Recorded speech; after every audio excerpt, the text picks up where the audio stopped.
Okay guys, so in this video, we're gonna be talking about parts of the sphygmomanometer. Sphygmomanometer. All right, so with this guy, we have a few different parts. There's lots of parts to him. So we're gonna start with this guy here. So this is the actual manometer. It's called a meter because it's what we're using to actually measure the patient's blood pressure. Now, the first thing we always want to do when we look at this is make sure that it's calibrated properly so that I know I'm getting an accurate blood pressure reading. So if I look here, my line is falling in between that square down at the bottom, right at the very bottom center of that. See how it's falling right in the middle? That's how I know that it's calibrated.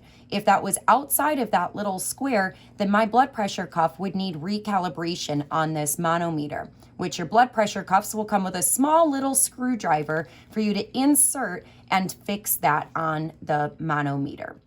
Okay, so we'll come back to this manometer, but this again is what we're using to measure the blood pressure. Down here is where we have all this tubing that leads to the bulb. The bulb is what I use to squeeze to insert air into the blood pressure cuff. As I insert the air into the blood pressure cuff, that's going to constrict the blood flow in the patient's arm. Then, as I turn my valve here to release the air from the blood pressure cuff, that's going to release the blood flow also back in the arm, and then we're listening to the return of the blood flow through the arm.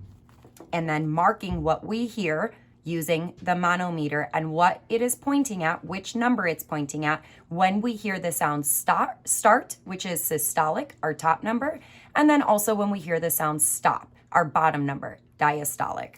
There will be a separate video on that though.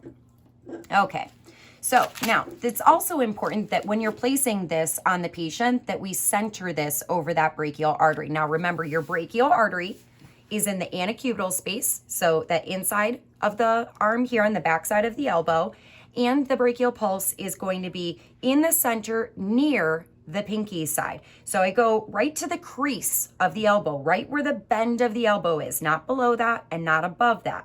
I go to the center and I move about a finger width over near the pinky, and there I feel my brachial artery. I could also go to my pinky, follow that right up the arm, and there we go. There's my brachial artery. Can feel that beating against my finger.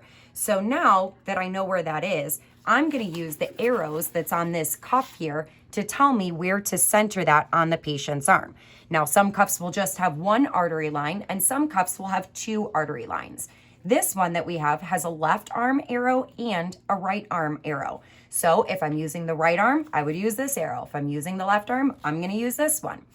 And when I place that on the patient, I want to make sure that, like, for example, this is my left arm, that this left arm artery arrow is pointing at least approximately to where that artery is. Now, the reason for that is because only half of this bag actually inflates with air. So I'll show you.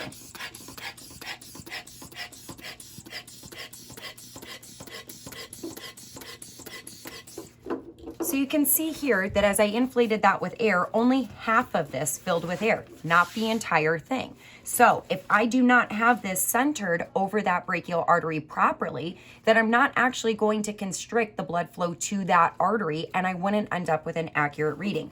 So again, we always want to make sure that these artery lines are lined up with the artery that we're trying to hear the blood pressure for. And again, if your blood pressure cuff just has the one, then it doesn't matter whether it's the left arm or the right arm. You line that arrow up with where you felt the artery at.